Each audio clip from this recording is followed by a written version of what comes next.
नमस्कार, जनता टीवी देख रहे हैं आप। आपके साथ मैं हूं खुशबू पांडे। बुलेटिन की शुरुआत करेंगे बड़ी जानकारी के साथ करेंगे। इस वक्त की बेदम जानकारी से आपको अपडेट करवाएंगे। देहरादून से ये बड़ी जानकारी आ रही है।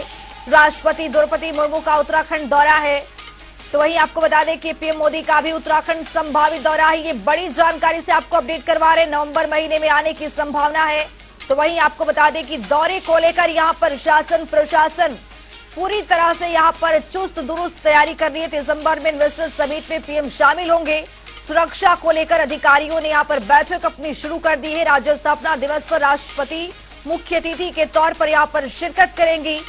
ये बड़ी जानकारी, बड़ा अपडेट आपके साथ। राष्ट्रपति द्रौपदी मुर्मू का उत्तराखंड संभावित दौरा है, तो इसी बीच यहाँ पर प्रधानमंत्री नरेंद्र मोदी भी आ सकते हैं। दौरे को लेकर यहाँ पर शासन प्रशासन की पूरी तरह से यहाँ पर तैयारी चल रही है। दिसंबर में इन्वेस्टर समिट में पीएम मोदी हिस्सा लेंगे। सुरक्षा को लेकर यहाँ पर अधिकारियों ने अपनी बैठक शुरू कर दी है। तो वहीं राज्य स्थापना दिवस पर मुख्य अतिथि के तौर पर यहाँ पर राष्ट्रपति द्रौपदी मुर्मू शिरकत करेंगे।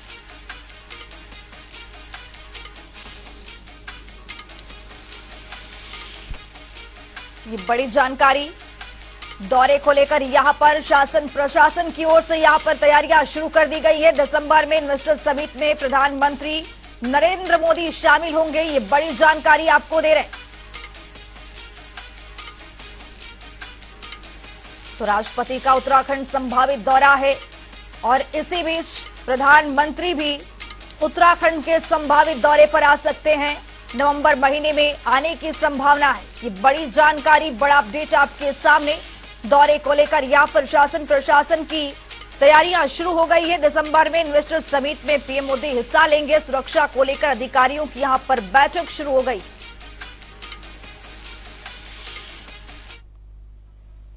एक और बड़ी जानकारी से आपको अपडेट करवाएंगे। ये बड़ी जानकारी आ रही है, बड़ा अपडेट आपके सामने। मुख्यमंत्री पुष्कर सिंह धामी का आज दिल्ली दौरा है। मुख्यमंत्री दिल्ली के दौरे पर है। दोपहर 1 बजे दिल्ली पहुंचेंगे सीएम पुष्कर सिंह धामी। यहां पर कई संभावित कार्यक्रम में हिस्सा लेंगे। जीआईएस के लिए उद्योगपतियों से यहां पर मुलाकात करते नजर आएंगे। ये बड़ी जानकारी देहरादून से दे रहे हैं। सीएम धामी समिट को लेकर यहां पर रोड शो भी करेंगे। मुख्यमंत्री पुष्कर सिंह धामी का आज दिल्ली दौरा है। दोपहर 1 बजे दिल्ली पहुंचेंगे मुख्यमंत्री पुष्कर सिंह धामी। तो वहीं शाम 4 बजे यहां पर रोड शो करते नजर आएंगे।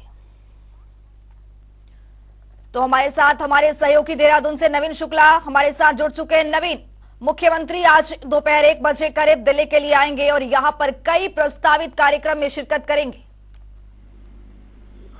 जी बिल्कुल, निश्चित तौर पर आज मुख्यमंत्री पुष्कर सिंह धामी का दिल्ली दौरा है। वो करीब 1:30 बजे दिल्ली पहुंचेंगे। इसके साथ ही मैं बताना चाहूंगा कि इन्वेस्टर समिट को लेकर जो प्रदेश सरकार लगातार काम कर रही है, उसी क्रम में आज मुख्यमंत्री पुष्कर सिंह धामी दिल्ली जा रहे हैं।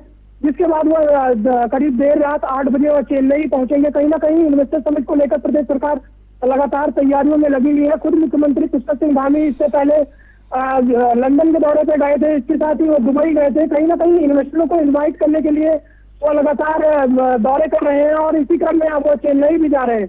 कहीं ना कहीं प्रदेश सरकार इन्वेस्टर समिट को लेकर तमाम सारी तैयारियां कर रही है। दिसंबर में हमें इन्वेस्टर समिट होना है, जिसको लेकर तमाम सारे कार्यक्रमों का आयोजन किया गया है। साथ ही किस तरीके से जो इन्वेस्टर है उत्तराखंड में आए और अपने उद्योग लगाए, जिससे जो रोजगार के साधन है वह उपलब्ध हो पाए, इसको लेकर प्रदेश सरकार लगातार काम कर रही है। इसी क्रम में अब मुख्यमंत्री पुष्कर सिंह धामी फिर दिल्ली जा रहे हैं। वो करीब 1:30 बजे दिल्ली पहुंचेंगे। इसके बाद वह देर रात 8 बजे चेन्नई पहुंचेंगे, जहां पर उनके तमाम सारे कार्यक्रम लगाए गए हैं। वह रोड शो करते हुए चेन्नई में नजर आएंगे। कहीं ना कहीं एक बड़ी बात जरूर देखने को मिल रही है कि लगातार मुख्यमंत्री पुष्कर सिंह धामी इन्वेस्टरों को इनवाइट करने के लिए चाहे विदेश का दौरा हो और अब देश में कई अन्य राज्यों के दौरे पर निकले हुए हैं।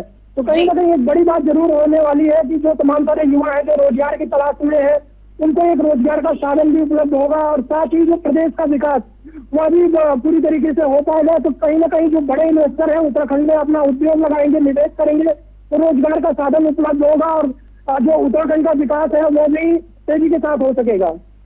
नवीन, मुख्यमंत्री किस पहल से युवाओं में कितना लाभ पहुंचेगा और प्रदेश को कितना फायदा होने वाला है? निश्चित तौर पर अगर देखा जाए तो कहीं ना कहीं मुख्यमंत्री पुष्कर सिंह धामी लगातार चाहे विदेश दौरे की बात की जाए या फिर अब अन्य राज्यों के दौरे की बात की जाए, तो लगातार इस क्रम में काम कर रहे हैं और कहीं ना कहीं एक बड़ी उपलब्धि जरूर प्रदेश के लिए होने वाली है कि जो इन्वेस्टर आ रहे हैं उन्हें जो इन्वेस्टर है वो उत्तराखंड में अपना रोजगार लगाएंगे। युवाओं में भी खासा उत्साह देखने को मिल रहा है। तमाम सारे युवाओं का भी साफ तौर पर यही कहना है कि प्रदेश सरकार लगातार युवाओं के हित में काम कर रही है। चाहे इंडस्ट्री समिट की बात की जाए या फिर बड़े रोजगार मेलों की बात की जाए, अभी हाल ही में प्रदेश सरकार द्वारा एक बड़े मेले का रोजगार मेले का आयोजन किया गया था, जिसमें 8,000 जो युवा हैं उन्होंने प्रतिभाग किया था। तमाम सारी कंपनियां आई थी, उनमें उन्हें अपना रोजगार का अवसर मिला था। तो कहीं ना कहीं प्रदेश सरकार तमाम सारे रोजगार के संसाधन उपलब्ध करवाने के लिए काम कर रही है। और इसी क्रम में मुख्यमंत्री पुष्कर सिंह धामी चाहे विदेश दौरा हो या फिर दुबई का दौरा हो या फिर अब चेन्नई जाने की बात हो, तो कहीं ना कहीं मुख्यमंत्री पुष्कर सिंह धामी इस चीज को लेकर एक्टिव नजर आ रहे हैं। और सितंबर माह में प्रस्तावित इन्वेस्टर मीट को लेकर तमाम सारी तैयारियां भी की जा रही है। जी, बहुत शुक्रिया नवीन शुक्ला तमाम जानकारी साझा करने के लिए। तो जीआईसी के लिए यहाँ पर लगातार मुख्यमंत्री पुष्कर सिंह धामी यहाँ पर इन्वेस्टर समिट को लेकर दिल्ली के दौरे पर आ रहे हैं। कई उद्योगपतियों से यहाँ पर मुलाकात करेंगे। तो चलिए खबरों की ओर रुख करेंगे।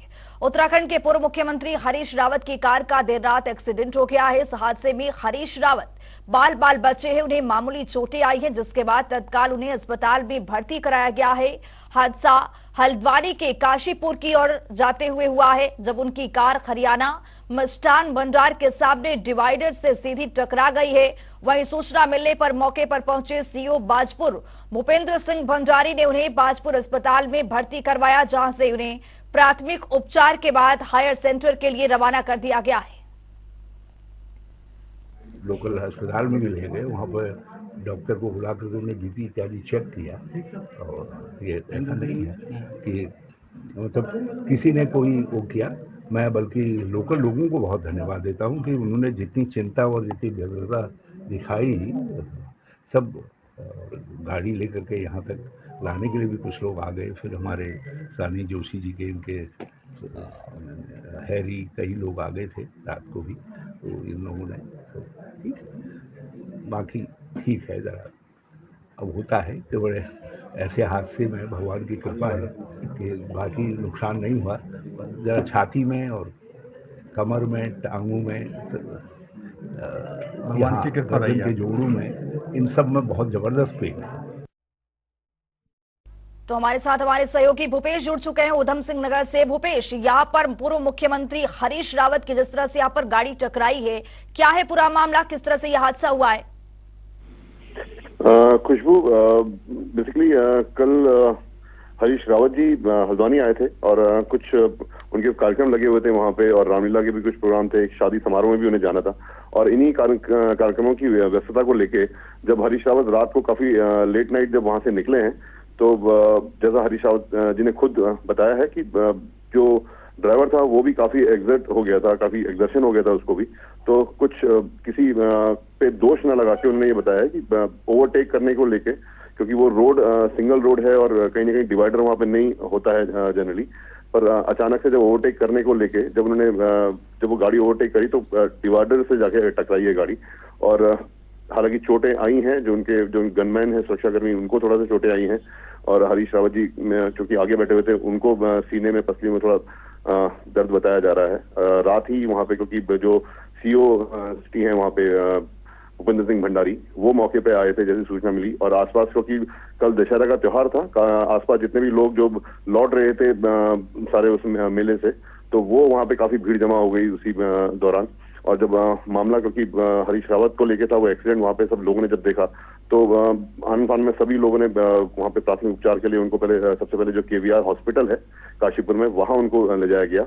और वहां प्राथमिक जांच के बाद उनको थोड़ी देर जब हॉस्पिटल में एडमिट रखा, तब जाके उन्हें हॉस्पिटल से डिस्चार्ज भी किया गया।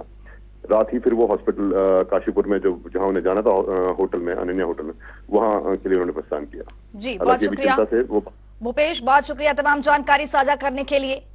तो यहाँ पर बाल बचे हरीश रावत, पूर्व मुख्यमंत्री हरीश रावत को यहाँ पर मामूली चोटें आई हैं और यहाँ पर कार के एक्सीडेंट में ओवरटेक करते हुए डिवाइडर से उनकी कार टकरा गए, जिसमें यहाँ पर पूर्व मुख्यमंत्री यहाँ पर बच गए। मुख्यमंत्री पुष्कर सिंह धामी का एक वीडियो सोशल मीडिया पर तेजी से वायरल हो रहा है। वीडियो में मुख्यमंत्री पुष्कर सिंह धामी अधिकारियों की क्लास लगाते हुए दिखाई दे रहे हैं। साथ ही अधिकारियों को इस बाबत सख्त हिदायत भी दे रहे हैं कि जो भी सृजन योजनाएं हैं उसकी जानकारी अधिकारियों को होनी चाहिए। जब कोई बैठक होती हो तो उस बैठक में शामिल होने से पहले अधिकारी अपना पूरा होमवर्क कर लें।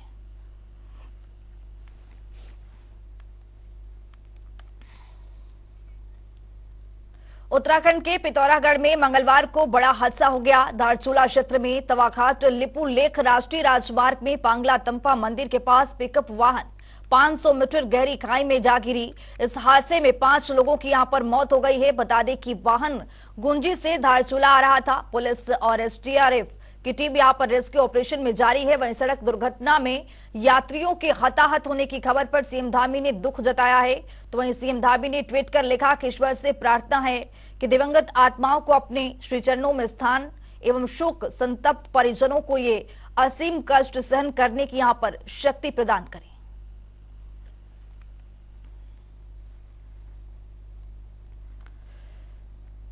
तो ये पुलिस एसडीआरएफ की टीम यहां पर रेस्क्यू ऑपरेशन अपनी जारी रखी है। वाहन गुंजी से धारचूला आ रहा था। इसी बीच ये दुर्घटना हो गई है। पिथौरागढ़ में हादसे पर सीएम धामी ने ट्वीट कर यहां पर शोक जताया है। हादसे में यहां पर 5 लोगों की मौत हो गई है। ये बेहद दुखद खबर है। पुलिस एसडीआरएफ की टीम यहां पर लगातार यहां पर अपनी रेस्क्यू ऑपरेशन जारी रखा है। एमपी में चुनाव के बीच बीजेपी के राष्ट्रीय महासचिव कैलाश विजयवर्गीय उत्तराखंड के दौरे पर हैं। उन्होंने कसब बद्री विशाल और बाबा केदारनाथ के दर्शन किए, जिसके बाद उन्होंने सोशल मीडिया पर फोटो भी अपलोड की है। इससे पहले अक्टूबर महीने में ही कैलाश विजयवर्गीय उत्तराखंड के हल्द्वानी में आए थे, जहां उन्होंने लोकसभा चुनाव 2024 को लेकर बीजेपी कार्यकर्ताओं के साथ यहां पर बैठक भी ली थी।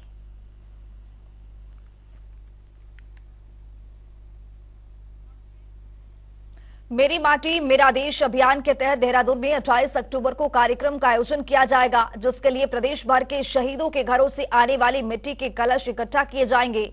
वहीं भाजपा प्रदेश महामंत्री आदित्य कोठारी ने कहा है कि 28 अक्टूबर को होने वाले कार्यक्रम में मुख्यमंत्री पुष्कर सिंह धामी भी शामिल हो। वहीं 31 अक्टूबर को दिल्ली में कार्यक्रम का आयोजन हो रहा है, जिसमें प्रधानमंत्री नरेंद्र मोदी शामिल होंगे। इसके साथ ही कार्यक्रम में उत्तराखंड के कलश भी रखे जाएंगे, जिनसे एक अमृत वाटिका का निर्माण कराया जाएगा। उत्तराखंड में प्रत्येक गांव से जो शहीद हैं और जितने भी लोगों ने सेना अर्धसेना में काम किया है, उनके आंगन की मिट्टी एकत्र करने का काम हुआ है। गांव-गांव से एकत्र मिट्टी विकासखंड मुख्यालय पर आई।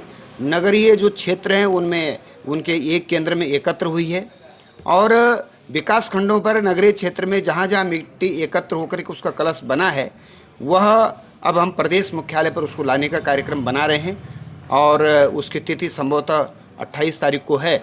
और उसके पश्चात यहाँ से हम लोग उन सभी कलशों को एकत्र करके दिल्ली पहुँचाएंगे और दिल्ली कर्तव्य पथ पर 31 अक्टूबर को माननीय प्रधानमंत्री जी की अगुवाई में, उनके नेतृत्व में हम एक अमृत वन की स्थापना दिल्ली में हो रही है। और देश भर में देश की रक्षा के लिए जिन जिन जवानों ने अपना शहादत दी है, जिन्होंने अपना बलिदान दिया है, उनके आंगन की मिट्टी से एक अमृत वन की स्थापना दिल्ली में होगी। और वो सभी के लिए, सभी देशवासियों के लिए, नवयुवकों के लिए, सेना में काम करने वालों के लिए, सेना को सपोर्ट करने वाले लोगों के लिए, सबके लिए एक प्रेरणादायी जो है वो एक वन की स्थापना उसको प्रधानमंत्री जी 31 अक्टूबर को कर रहे हैं। एक और बड़ी जानकारी आ रही है, उससे भी आपको अपडेट करवाएंगे। देहरादून से ये बड़ी खबर, तुंगनाथ के कपाट बंद होने की यहां पर तिथि की घोषणा हो गई है। मंदिर के कपाट आगामी 1 नवंबर को यहां पर बंद होंगे, ये बड़ी जानकारी। शीतकालीन गद्य स्थल मार्केटेश्वर मंदिर में हो रही है पूजा। दर्शन को अभी तक काफी संख्या में यहां पर श्रद्धालु पहुंच रहे हैं। तो ये देहरादून से आपको बड़ी जानकारी दे रहे हैं। तुंगनाथ के कपाट बंद करने की यहां पर तिथि की यहां पर घोषित की गई है। मंदिर के कपाट आगामी 1 नवंबर को यहां पर बंद होंगे।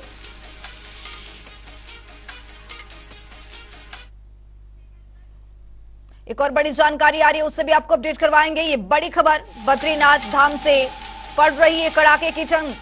ठंड के बावजूद श्रद्धालुओं के जोश में किसी तरह की कोई कमी नहीं है। बद्रीनाथ धाम की यात्रा चल रही है जोरों पर। यहाँ पर हर दिन 8 से 10 हजार तक श्रद्धालु पहुंच रहे हैं। अभी तक यहाँ पर 16,40,000 से अधिक श्रद्धालु दर्शन कर चुके हैं। बद्रीनाथ धाम में कड़ाके की ठंड पड़ रही है, इसके बावजूद भी यहां पर श्रद्धालु पहुंच रहे हैं। तो ये बड़ी जानकारी आपको दे रहे हैं। बद्रीनाथ धाम की यात्रा जोरों शोरों पर यहां पर चल रही है। हर दिन 8 से 10,000 तक यहां पर श्रद्धालु पहुंच रहे हैं।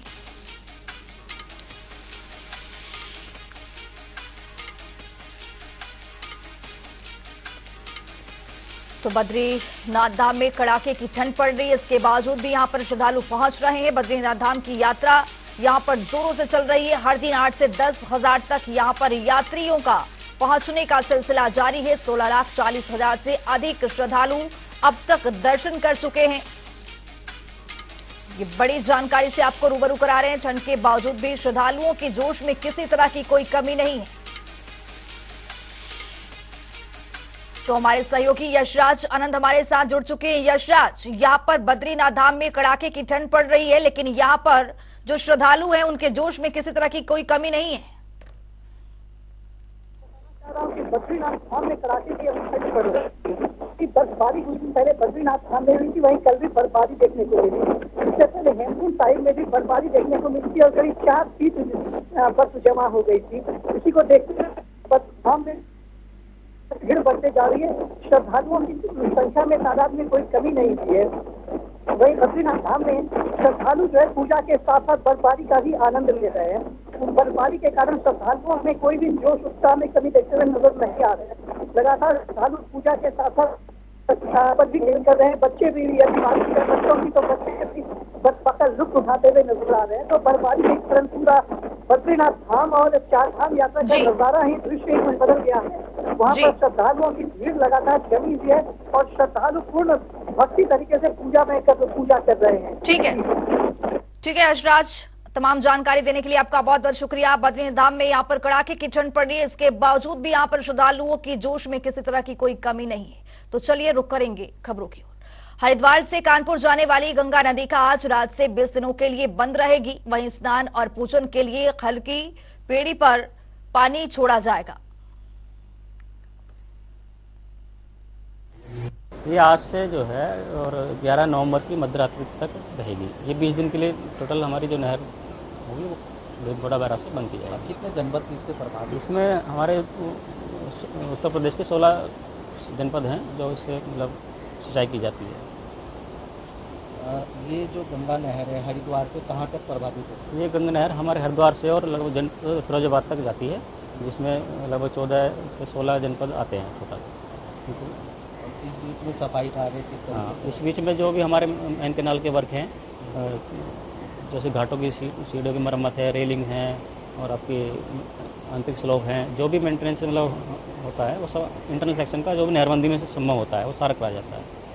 हर की पौड़ी क्षेत्र है, वहाँ पर भी जल की कैसे पर्याप्त? हर की पौड़ी पे जो हमारी पुरानी आपूर्ति धारा है वहाँ से पानी दिया जाता है और कांगड़ी ब्रिज के पास हम बंदा लगा के वहाँ पे पानी उपलब्ध कराते हैं। अगर मान लो भविष्य में लगता है कि हमें पानी कम है गंगा में, तो हम पुरानी आपूर्ति धारा पे और कांगड़ी ब्रिज पे बंदा लगा के उसको पानी को वहाँ पूरा पर्याप्त मात्रा में श्रद्धालुओं के स्नान के लिए उपलब्ध कराते हैं। माने कि इस बार गंगा आरती में जल जो है पर्याप्त मात्रा में? हाँ, पर्याप्त मात्रा में मिलेगा।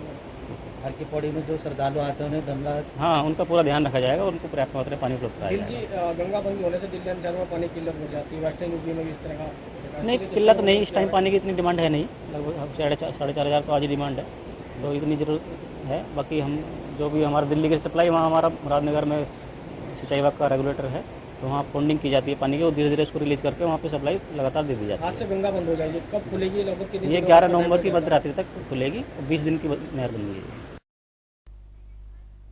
श्री गुरु रविदास विश्व महापीठ ट्रस्ट के राष्ट्रीय अध्यक्ष सुरेश राठौर ने अपनी राष्ट्रीय कार्यकारिणी को भंग करने का यहां पर ऐलान किया है। उन्होंने कहा है कि उन्होंने ये फैसला अपनी केंद्रीय कोर कमेटी से सलाह के बाद ही लिया है।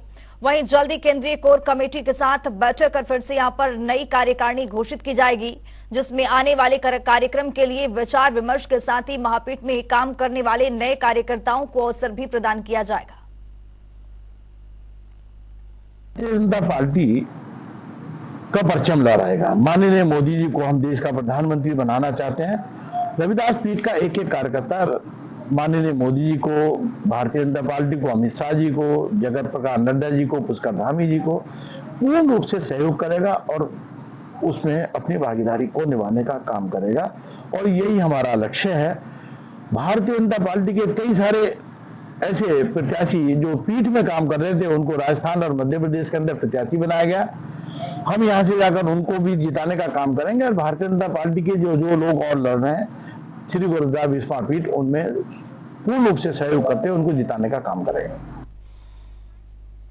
राज्य आंदोलनकारियों के लिए 10% क्षैतिज आरक्षण लागू कराने के लिए बनी प्रवर समिति की बैठक 2 महीने के लिए आगे बढ़ा दी गई है, जिसके बाद राज्य आंदोलनकारी में आक्रोश का माहौल है।